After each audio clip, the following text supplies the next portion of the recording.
काशिफ, मुझे तुमसे कुछ बात करनी है। हाँ बोलो, क्या बात है? वैसे मेरे साथ बात करने के लिए तुमने इजाज़त कब से लेना शुरू कर दी? अब से। तुम्हें कुछ करने या बोलने से पहले इजाज़त की ज़रूरत नहीं होगी शायद, लेकिन मुझे लगता है मुझे है अब। ओह, तो गोया मैडम का मूड आज फिर खराब हो गया। Is everything all right? कहीं जिब्रान तो नहीं आया? वैसे गुस्से में तुम और भी ज्यादा हसीन लगती हो। खैर बोलो, क्या बात है और ऐसे क्या देख रही हो मेरी तरफ? यही देख रही हूँ, जो कुछ भी अभी हुआ वो क्या था, समझने की कोशिश कर रही हूँ। क्या था वो? क्या था ऐसा? मैं कुछ समझा नहीं, तुम कहना क्या चाह रही हो? वही जो तुम समझना नहीं चाह रहे। बीवियां तो गुस्से में हसीन लगती होंगी, लेकिन शौहर अनजान बनने की एक्टिंग करके बहुत बुरे लगते हैं। तुम क्या करना चाह रहे हो? मैंने क्या साबित करना है? मैंने तो सिर्फ उसकी सांस बहाल करने के लिए उसके करीब किया था। It's a normal procedure. Doctor को बुलाया था ना? ऐसी भी क्या जल्दी थी? ये मरी जा रही थी या तुम उस पर मर रहे हो?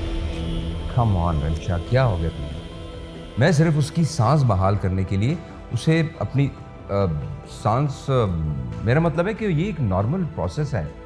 मेरी जगह अगर कोई भी होता तो वो भी यही कुछ करता जो मैंने किया, और तुम हो कि मुझ पर बिला वजह शक किए जा रही हो। वाह, क्या रोमांटिक तरीका है किसी की सांस बहाल करने का। तुम्हारा ये जज्बा देख के मेरा तो सर फखर से बुलंद हो गया है कि मेरे शौहर का ये रूप भी है। वाह, क्या टिपिकल औरतों की तरह तुम मुझ पर शक कर रही हो? और तुम क्या टिपिकल मर्दों की तरह शर्मिंदा होने की बजाय झूठ बोल रहे हो? Remsha, you are crossing your limits and that's enough. I am crossing my limits.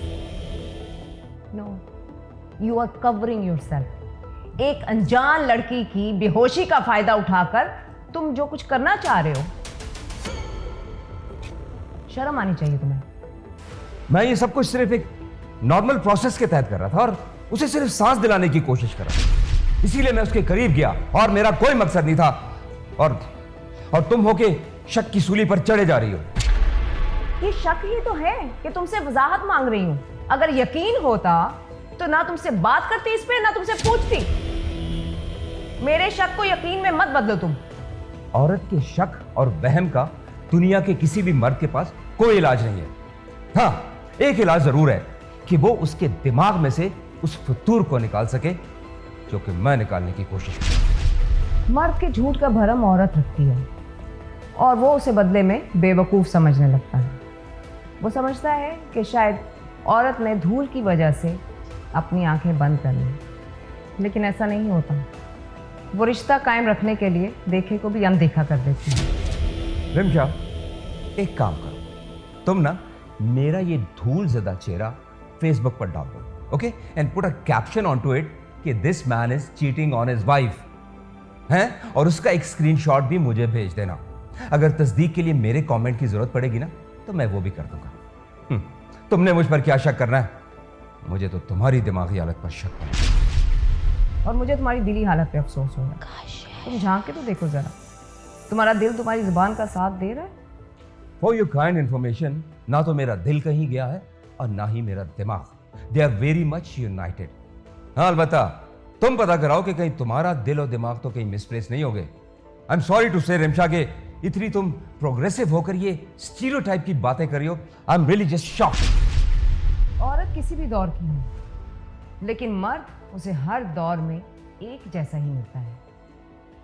गिरगिट की तरह रंग बदलने वाला, लूमड़ी की तरह चालाक, शातिर, गिद्ध की तरह नोचने वाला। कितनी गलत फहमी है ना तुम औरतों को। तुम्हें लगता है कि ये औरत एक बिल्कुल मासूम हिरनी जैसी बेबस, बेकस, लाचार और मजबूर है, और जबकि मर्द कभी कभी एक जालिम शेर की तरह, एक जालिम गीदड़ की तरह और एक जालिम गिद्ध की तरह तुम लोगों को हड़प कर जाता है, और तुम मासूम आगे से कुछ नहीं बोलती है ना। ओह, क्या वैसे गलत फहमी है। ये सब जो है ना, ये वो बर्गर टाइप की औरतें होती है ना, ये तकियानूसी, ये एनजीओ टाइप की जो औरतें होती हैं, ये सब उनके खोखले नारे हैं। इन्हें अपने ज़हन से निकालो। मैंने ऐसा कुछ नहीं किया जो तुम सोच रही हो। मजलूम हिरनी मुकाबला तो नहीं कर सकती, लेकिन बहुत दूर भाग जरूर सकती है। जो कुछ मैंने देखा, जो कुछ हुआ, काश के मैं ना देखूं। कभी कभी आंखों देखा भी गलत साबित हो जाता है, और कभी कभी इंसान का फतूर, उसका पागलपन उसकी आंखों में आ जाता है। और रही बात भागने की, तो भागकर देख लो। मेरी आंखों के पागलपन से हटकर अपनी आंखों में उतरी हुई हवस को देखो, शायद वही नजर आए जो मैंने देखा है। Oh my God, I'm really sick of you. मतलब तुम बात को समझने की कोशिश ही नहीं कर रही। Okay, whatever you want to do, just go and do that. Go to hell even. तो तुम्हारे पास अपने सफाई में भी कहने को कुछ नहीं है, लेकिन मैं तुम्हें एक बात कहना भूल गई थी। तुमने सही कहा था उस दिन जो ग्लास टूटा था। तुमने कहा था कि ग्लास टूट गया तो क्या हुआ, और आ जाएगा। ठीक है, और आ जाएगा, लेकिन काशिफ, उस ग्लास की टूटी हुई किरचियों से अपने पैर बचा के चलो। अगर उन किरचियों को हाथों से नहीं उठाओगे तो पैर जख्मी हो जाएंगे।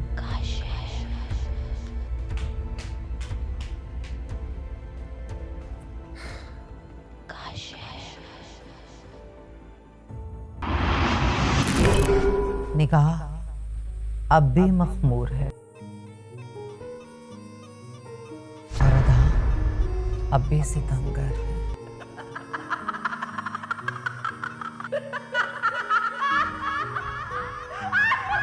जुल्फ आज भी दरबान बनकर जैसे हुस्न की हिफाजत कर रही हो। ये बरसों की कैद का अंधेरा शबाब के सूरज को गरूब ना कर सका। बस कमी है तो एक निगाहे यार की, नजर के बगैर निसारे और आशिक के बगैर माशूक की कीमत बस 2 कौड़ी। मुंदरी के बगैर राकबा कहाँ की माजबी। धोखा है ये, सब धोखा, बरसों से जारी धोखा।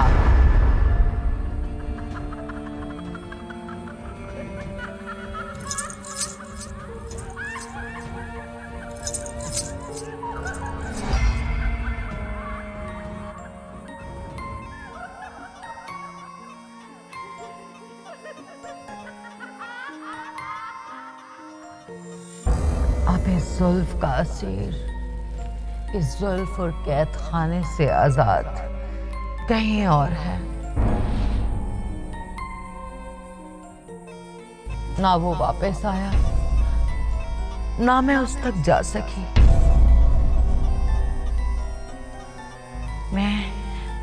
मैं इस कैद में हूं और मुझ में वो कैद है। बुल्ले शानु सदो शाह अनायत दे बुए।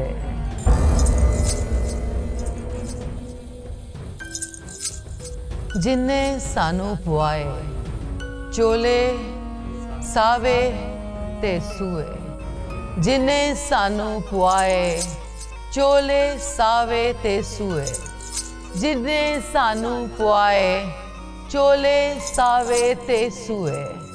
जिन्ने सानू पुआए चोले सावे ते सुए।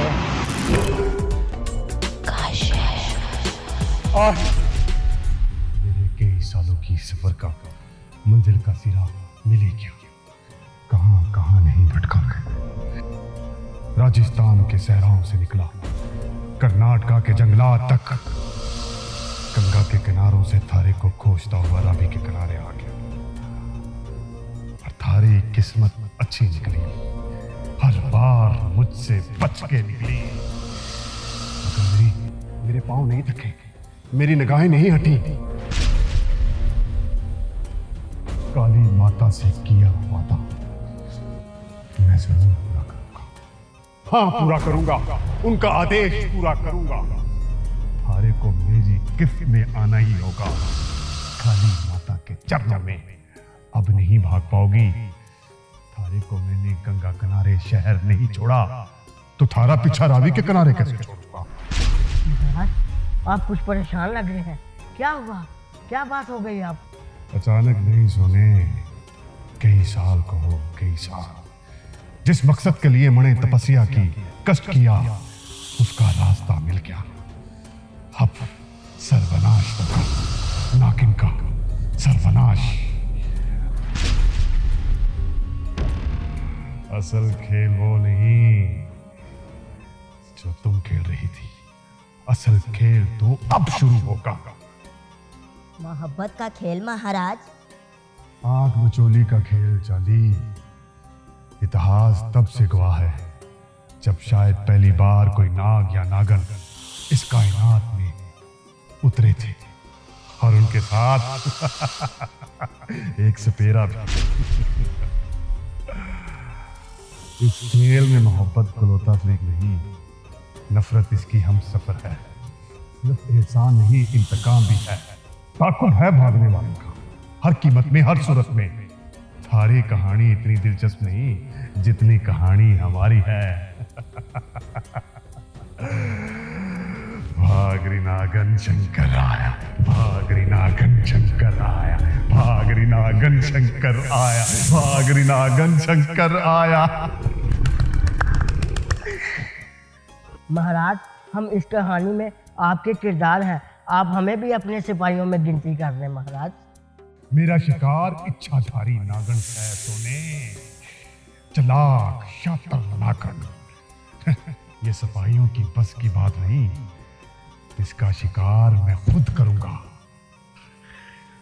इस बार मेरे इन मजबूत हाथों की गिरफ्त से निकल नहीं पाएगी। तुम सब लोग चले जाओ यहां से और मणे तन्हा छोड़ दो। जाओ।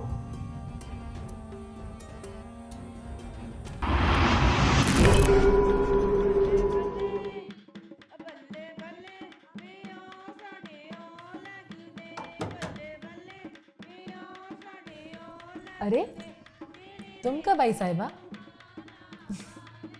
बताओ कैसी लग रही मैं दुल्हन के जोड़े में? खूबसूरत, बहुत खूबसूरत। लोग कहते हैं जैसे चांद ज़मीन पर उतर आया है, मगर तुम्हें देखकर ऐसे लगता है जैसे चांद को तो अब ज़मीन पर उतरने की ज़रूरत ही नहीं, वो तो पहले ही चमक चुका है। रियली? तुम्हें पता है मैं बहुत खुश हूँ। मैं तुम्हें और फलक भी को बहुत मिस करूँगी, लेकिन मुझे फलक भी की बहुत फिक्र रहेगी। तुम्हें फलक भी को मिस करने की कोई ज़रूरत नहीं, मैं हूं ना उनके साथ। तुम ना अब सारी फिक्रें छोड़कर अपनी खुशी की फ़िक्र करो जो तुम्हारे मुंतज़िर हैं।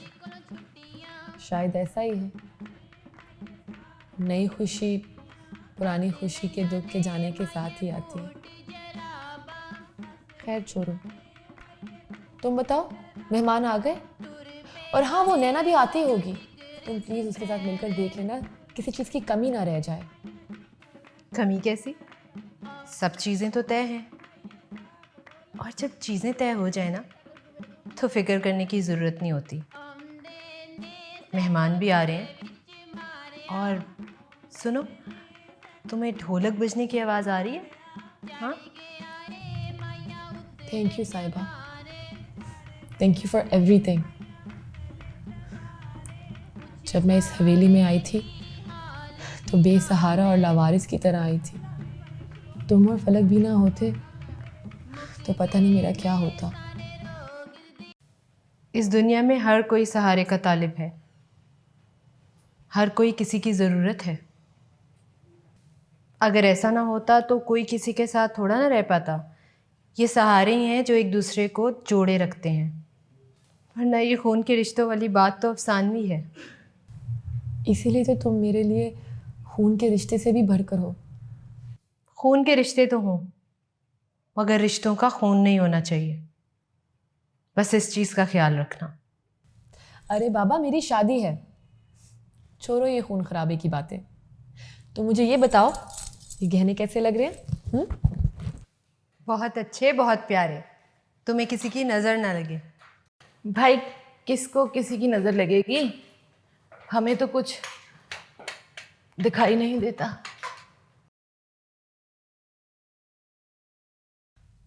अरे फलक भी, आप क्यों आई? आप मुझे बताती, मैं आती आपके पास। अरे तुम्हें क्यों बुला लिया होता?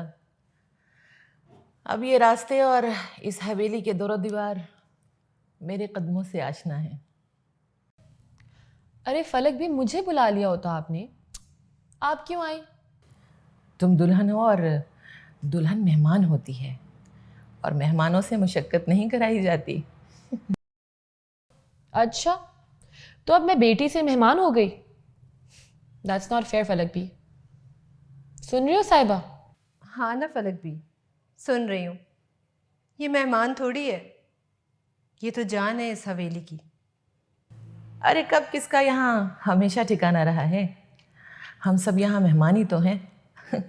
और ये जान भी तो मेहमान ही होती है ना। और मैं तो बहुत खुश हूँ कि आज एक जिम्मेदारी मेरे सर से उतरी। काश मैं तुम्हें देख पाती कि तुम दुल्हन बनकर कितनी खूबसूरत लग रही हो। यकीनन मुझसे ज़्यादा ही हसीन लग रही होगी। अच्छा छोड़े ना ये सब बातें फलक भी, आप मुझे बस ये बताएं कि आप मुझे मिस करेंगी? मैं तो आपको बहुत मिस करूंगी।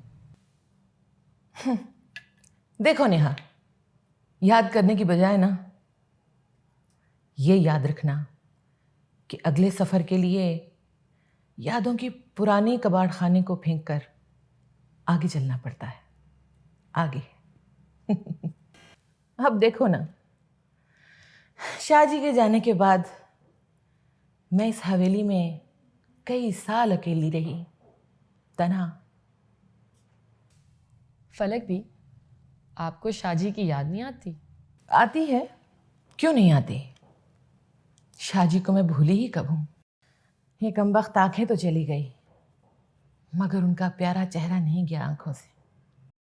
क्या वजह थी? ये लंबा चौड़ा कद और ये खूबसूरत बड़ी बड़ी आंखें। हाँ हाँ। जी चलिए फलक भी, मेहमान मुंतज़िर होंगे। हाँ हाँ, चलो चलते हैं।